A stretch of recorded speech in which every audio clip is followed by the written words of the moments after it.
Welcome to the No Filter, No Apologies podcast with Rebecca Sachs and Katy Shapiro. Welcome back to No Filter, No Apologies. July is Disability Pride Month, a time to celebrate the millions of people whose talents, perspectives, and contributions strengthen our workplaces, our communities, and our lives every single day. It's also an opportunity to recognize that disability is a natural part of the human experience. For some, it's lifelong. For others, it comes unexpectedly through illness, injury, or simply the process of aging. The reality is that disability is more common, more diverse, and more connected to all of us than many people realize. Today, we're having an honest conversation about what it means to navigate work and life with both visible and invisible disabilities, why creating truly inclusive environments benefits everyone, and how we can move beyond awareness to build workplaces where people are valued for their strengths, supported when they need it, and empowered to succeed as their authentic selves. And we couldn't think of a better person to help us have that conversation than today's guest. Our guest today has spent more than 2 decades advocating for people whose voices too often go unheard. Gena Richardson is a nonprofit executive, consultant, nationally recognized speaker, board-certified counselor, and the former executive director of the ARC of Alabama. She has dedicated her career to advancing disability rights, mental health, substance use recovery, and community development. Guided by the belief that every person deserves the opportunity to live with dignity, purpose, and independence, she's led nonprofit organizations, influenced public policy, and helped create meaningful change for individuals, families, and communities across the country. It just so happens that this conversation is airing during Disability Pride Month, which felt like the perfect opportunity to have an honest conversation about disability, inclusion, workplace culture, and what it really takes to create environments where people don't feel like they have to hide parts of who they are. Gena, we're so grateful that you're here today. Welcome to No Filters, No Apologies. Thank you for having me. Welcome. So, Gena, when you think about Disability Pride Month with all of your experience, what first comes to mind? What excites you about the month? It's a good question. And let me preface it with this. I'm the type of person I get really excited about many awareness months. This one in particular. Disability Pride Month is an opportunity for people to be proud of the person within. All too often, we as a society expect people to be cookie cutter. And one thing about the disability rights movement, which started decades ago, is the strong focus on person-centered services and the unique perspective of each person. So when I think about the Disability Pride Month, I think about how far we've come and yet still how far we have to go. Yes, absolutely. Gena, I don't know if I've shared this with you previously. So my mother was a special ed teacher for 30 plus years. And one of the things that she was very passionate about was creating an inclusive educational environment. And she really helped spearhead that within the township that she worked in New Jersey. And they still are very active within it today. And growing up around it, I think I have more awareness than a lot of other people do. Mm-hmm. And I know, Katy, you had similar experience too with your mom being within working with special ed students as well, right? As a teacher, she did have some, but that wasn't her specialty. She just would partner a lot with the special ed teacher sometimes, but she was in different roles. I was also around a lot of Vietnam veterans who had physical disabilities that they experienced later.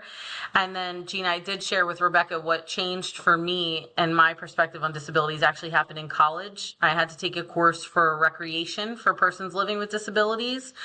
And one of the requirements was to spend a day in a wheelchair, but you had specific things you had to do, like navigating Penn State's campus and State College, doing a recreational activity, going out and shopping, things like that.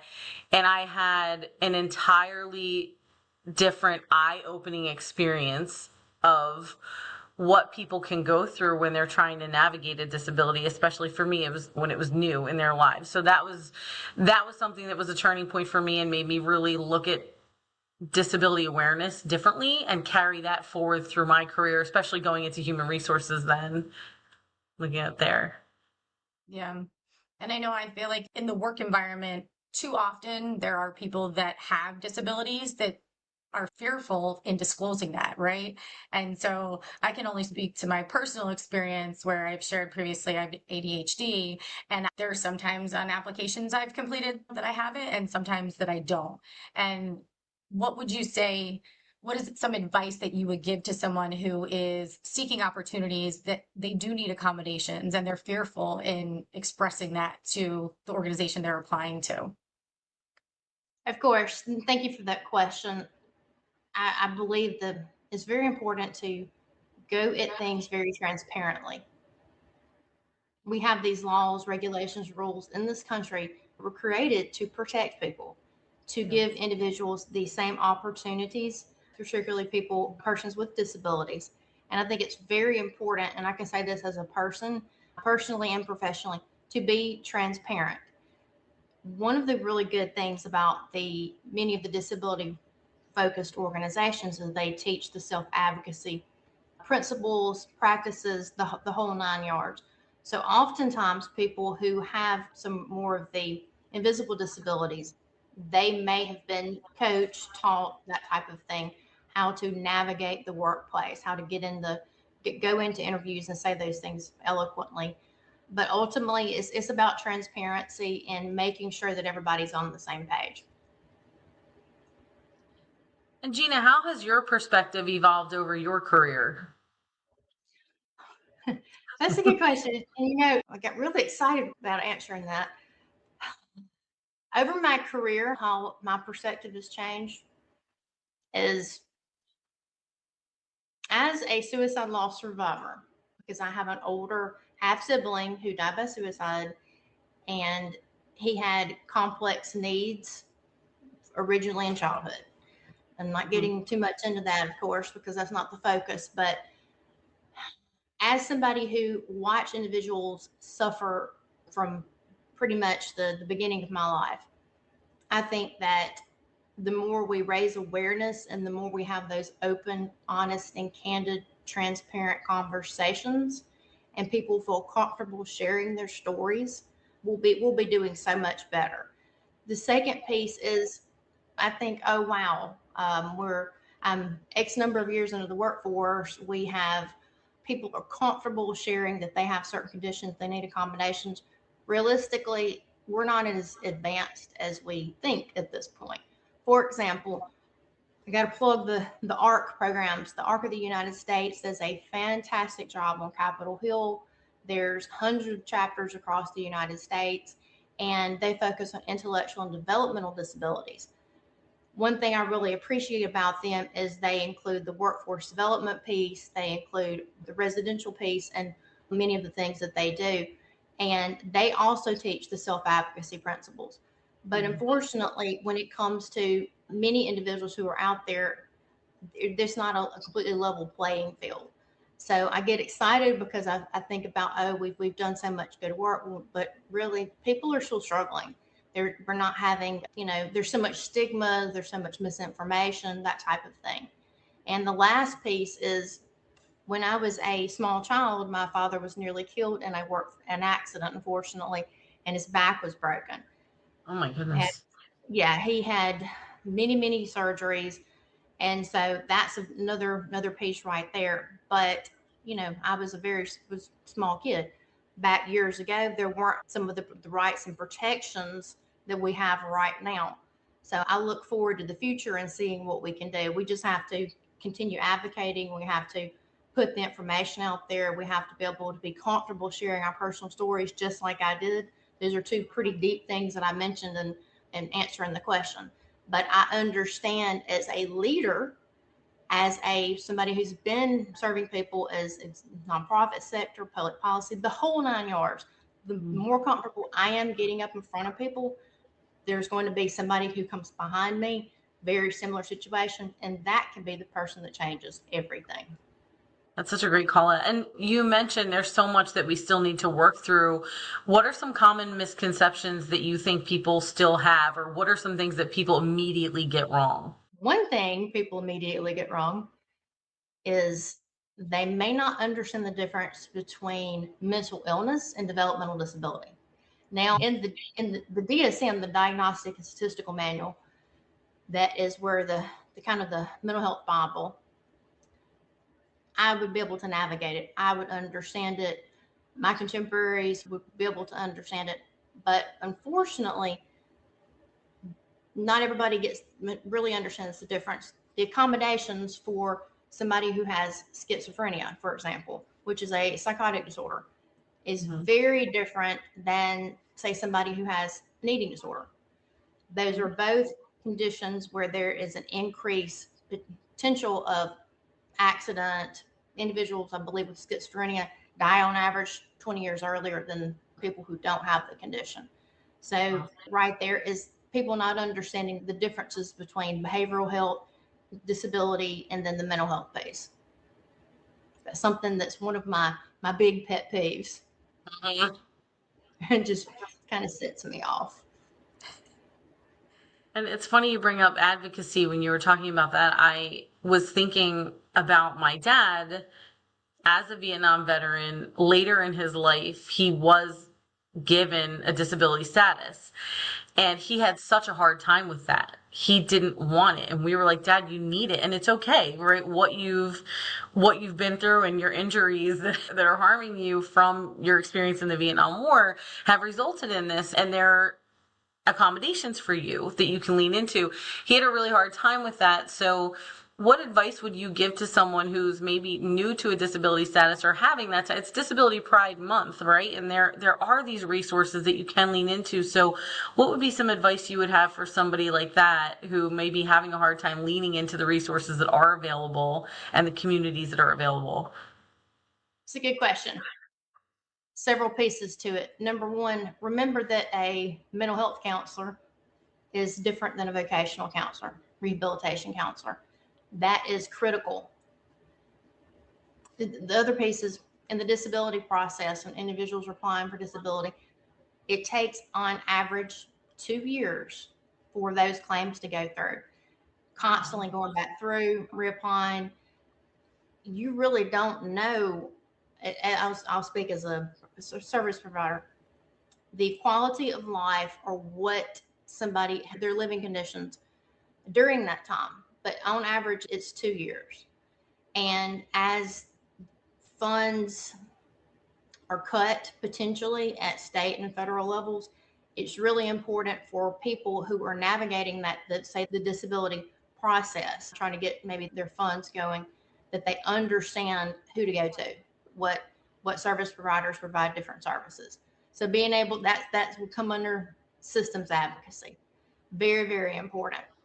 Another piece is for parents of children who are in the school system to understand school-based advocacy is much, much, much different than systems advocacy, even though they're intertwined and that type of thing. When you come to being able to navigate an IEP, for example, you need a multidisciplinary team. You need a service coordinator, case manager, the whole thing. And the more people who have skin in the game, the better the outcomes for those children are going to be. And then we have to be very mindful of the fact, like you shared about your father. Unfortunately, my father had to go out on disability himself as well. And he just never, it was just very, very difficult for him. Mm-hmm. And even though he had multiple back surgeries through the years after his back was broken, when I was a small child, he was of the age group, that generation, that he was going to pull himself up by his bootstraps. Yes. We as advocates, we as community supporters have to be cognizant of the fact that somebody who is, say, a boomer is going to look at the disability process much differently than Gen Z. So be culturally sensitive would be the other piece. That's such a great call out. Yeah, I know you said systems advocacy, but are there specific, I know with Katy's dad, who was a Vietnam vet, could go to the VA for support and talk to people there. Are there larger organizations or different organizations and resources that people can go to find the advocacy that they need? I'm glad you asked that. In every state, there is going to be some type of advocacy group. Bigger states obviously have bigger resources. So I can tell you there are state protection and advocacy programs that they're called P&A. They are federally funded. In Alabama, we have ours called ADAP. Fantastic organization. I'm a big fan of this man named James Tucker that was there for years. And that is an organization that helps people with disabilities and mental health. If you need help, they will go in and they'll do what they can to help you.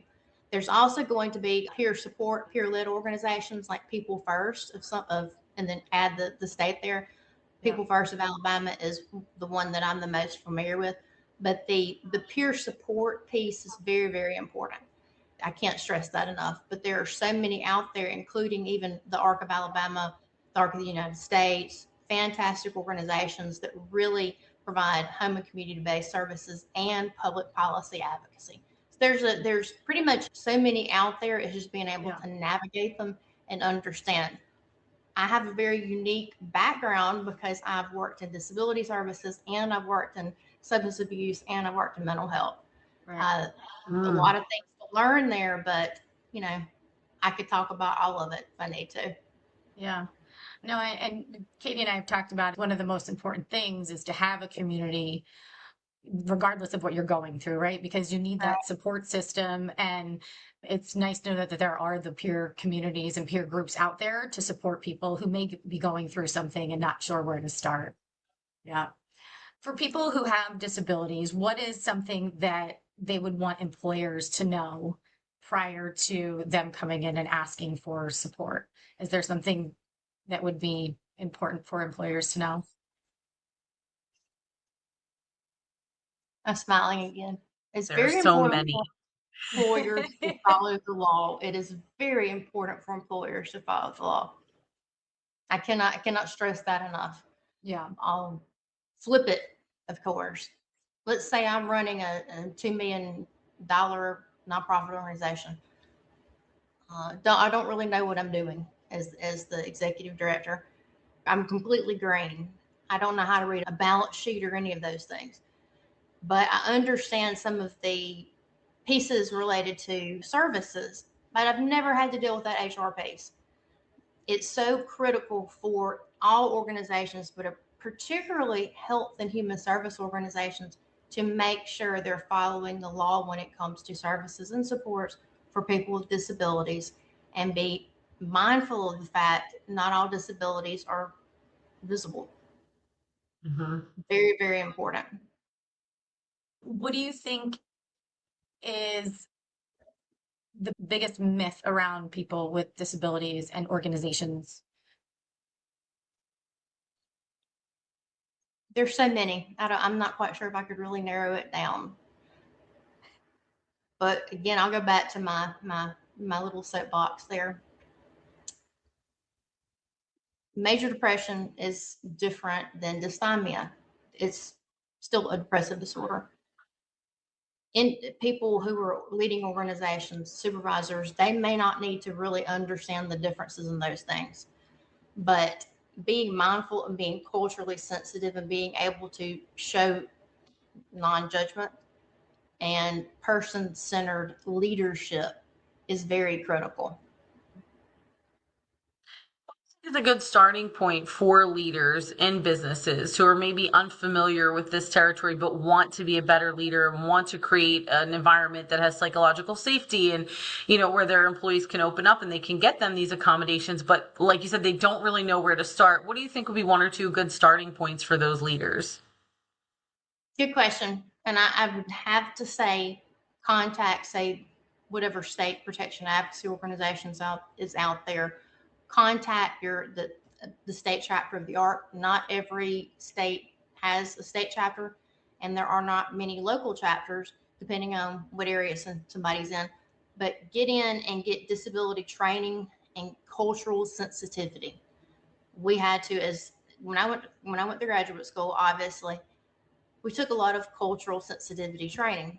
And I feel like as for organizational leaders, for health and human service organizations, for businesses across the whole domain, we live in a very unique world where no two people are exactly alike. It is so important that we we see the potential in each person, and seeing the potential in each person involves making sure that you've got your workforce development piece, individuals are comfortable and really embracing diversity. People assume, sometimes they think embracing diversity means race. That's not it. It's the unique fabric of who we are as a country, this melting pot. So be comfortable being uncomfortable and have conversations that are very supportive. Find the appropriate level of training that somebody needs and go forward with it. That's great advice. Yeah, the cultural sensitivity piece is huge. And I think anybody that's in the business of dealing with people should be required to take that type of training. Absolutely. Yeah, it's just the right thing to do. Where would you direct people who are maybe new to a physical disability or new to even a mental health disability to look at what's possible? Right. My son is an athlete and I show him all the time people with physical disabilities doing amazing things. And I'm always like, look at what this person had to overcome to get to where they are. They're such a hero, someone that you can follow and look up to. And I hope that's out there for people who are just stepping into maybe a new physical disability to say, yeah, I'm finding my peer community, but who are some people that I can look up to who's faced a similar challenge as me and are showing that things can be done and I can go further and I can find resources that will help me get there. I'm not alone. And on top of that, my disability will not define me. I'll start this way. Not everybody we see on social media who is out there trying to be an influencer is a credible source of information. Mm-hmm. I've tried to do this for 6 years now, actually 6.5 years. I felt like the face of social media is going to change the culture of our country, of our society. So I started taking a different approach with my social media. And the thing we have to be mindful of is to be able to go to the right websites, for example. So to find the influence.co, that is the LinkedIn for marketers pretty much. And not everybody's on there, but it gives scores, it gives information. You can see exactly what they do. Also, if somebody is a member of a particular special group, then there's usually a state or a local organization they can find with that name, say Autism People First, is self-advocacy. To be able to find that state level organization, they are very credible individuals and they know who the influencers are, who the real influencers are, not the ones trying to go viral on TikTok. Yes. But the individuals have that lived experience that can inspire and motivate. That's so important. That's great. Thank you. If you were to finish this sentence, how would you finish it? The future gives me hope because.